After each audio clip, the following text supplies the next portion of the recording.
Hello, this is my final presentation on building an online course.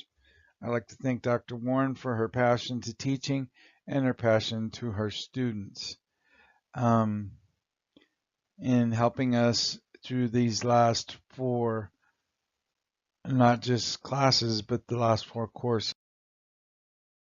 The first slide is the 5 chosen theories of methodology. You see here I've chosen Bloom's taxonomy, backward design, flipped classroom, community of practice, and content curation and blogging. My next slide demonstrates Bloom's taxonomy, his little pyramid of create, evaluate, analyze, apply, understand, and remember. These were prominent through my design.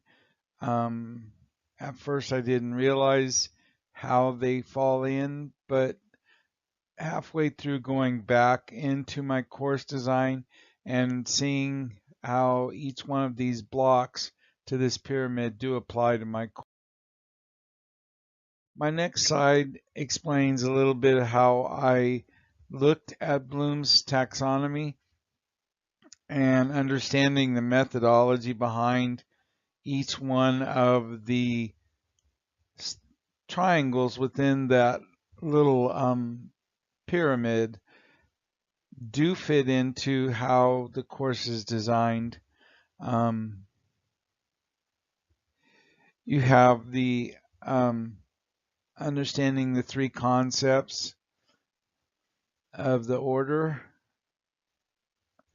The alignment is simple within my course, how it maintains humanity.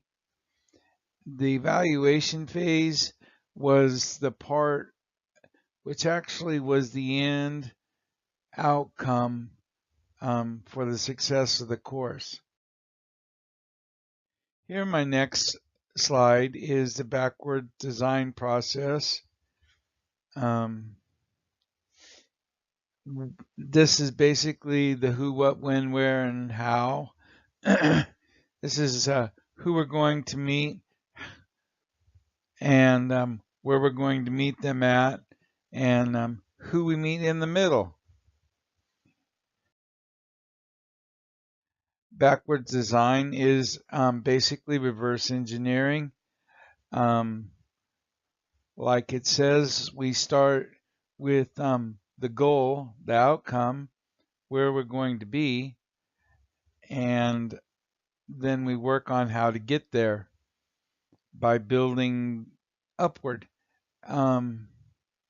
Much like building a building, you start with your foundation, then you put up your walls, and then you cap it off with a roof and ceiling and so forth. Next, we have my flipped classroom. The flipped classroom came to me way back in the beginning, actually way back in the beginning of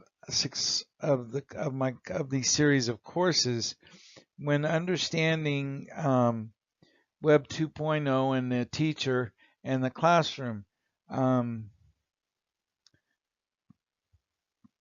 The way the classes are presented anymore online, there's no reason for people to have to come off the work line, to come off the floors, come out of their offices, and all head down to an in-service room to sit and listen to someone teach an in-service.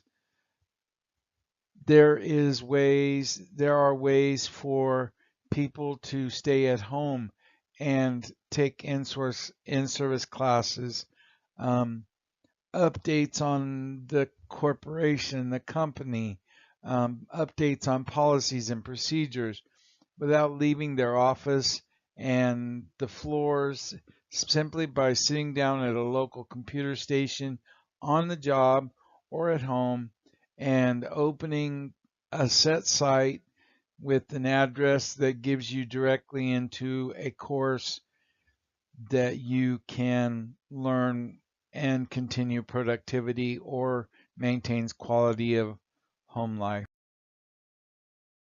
My next one is, what is community of practice? Now, this one made me, designing my course, the technology part of my course, which I dug deep into Second Life.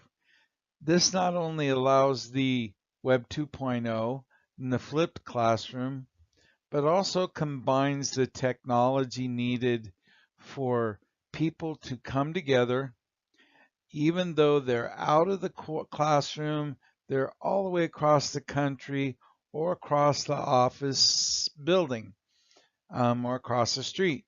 These people can all come together within a Second Life format, meet in a classroom, have social gathering, have the social time, and still be there for a lecture, a job interview, a course review, simply as this course is used at the end for the final role play scenario of application of the course. We have the community of practice, to me, is bringing together the social aspect of the online course within Second Life. This can also be achieved with Skype and numerous other video chat formats where classrooms can be pulled together and student learners can be put all into one call and visualize instructor teaching the course, and still they can communicate amongst one another, and this is strongly encouraged. My next is curation for digital learning. This little slide here pretty much so sums it up. So my next slide isn't brief.